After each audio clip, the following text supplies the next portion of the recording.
آپ کا کیا خیال ہے کہ لیڈرشپ کتنی امپورٹنٹ ہے؟ Continuity of leadership at time جب سینسٹیو معاملات ہوں تو اس کی امپورٹنس اور زیادہ ہو جاتی ہے. اگر ہم دیکھیں تو انقلاب جو ہے وہ ہمیشہ ایک شخص ہی لاتا ہے، فورس نہیں لاتی. ماؤ زے تونگ انقلاب لایا چائنا میں. انہوں نے پڑھایا ہوا ہے کانسٹیٹیوشن. شاید پاکستان میں بہت کم لوگ ایسے ہوں گے جن کی ایکسپرٹیز کانسٹیٹیوشن پہ اتنی ہوگی جتنی کھوسا صاحب کی ہے. ان کی کتابیں بھی اگر آپ پڑھیں گے تو انہوں نے اس میں لا کو وہاں پہ ڈسٹرب کیا ہے پینلائز کرنے کا. تو جنرل باجوہ کو آج کورٹ اگر کہہ دیتی ہے کہ جی آپ ہیں تو اس کا امپیکٹ کیا آئے گا؟ بندوں کی اپنی پرسنالٹی شخصیت بڑی میٹر کرتی ہے. اب راہیل شریف سے جیسے ان کی پرسنالٹی ان کی شخصیت کو دیکھ کے سعودیہ نے ان کو ایک جو اپنی فورس بنا رہے تھے مختلف ملکوں کے ساتھ مل کے ان کا ہیڈ بنا دیا.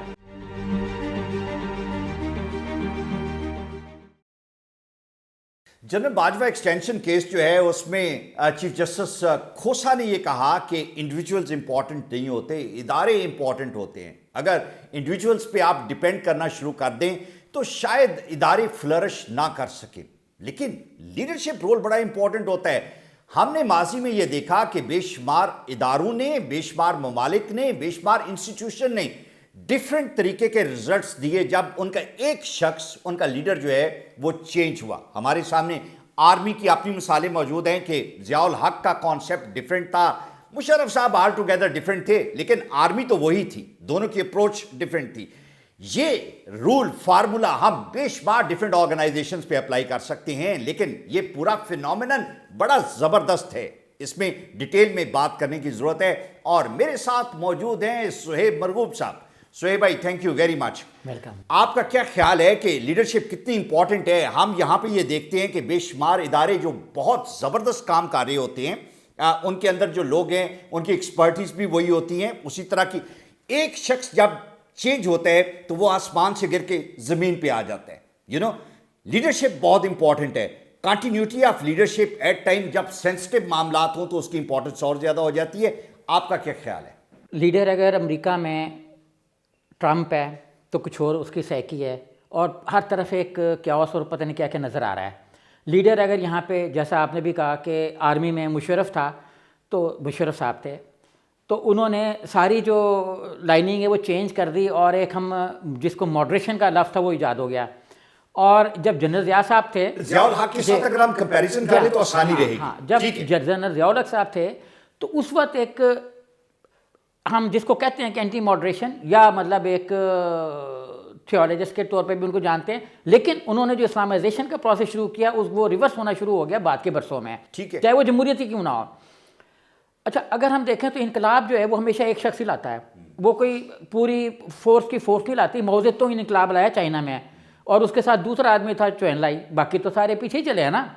ہم یہاں پہ بہت بصد احترام، ہمارے دل میں بہت عزت ہے کھوسا صاحب کی. ہم ایک ویسے اس کو وسیع تر پس منظر میں ڈسکس کرنا چاہ رہے ہیں.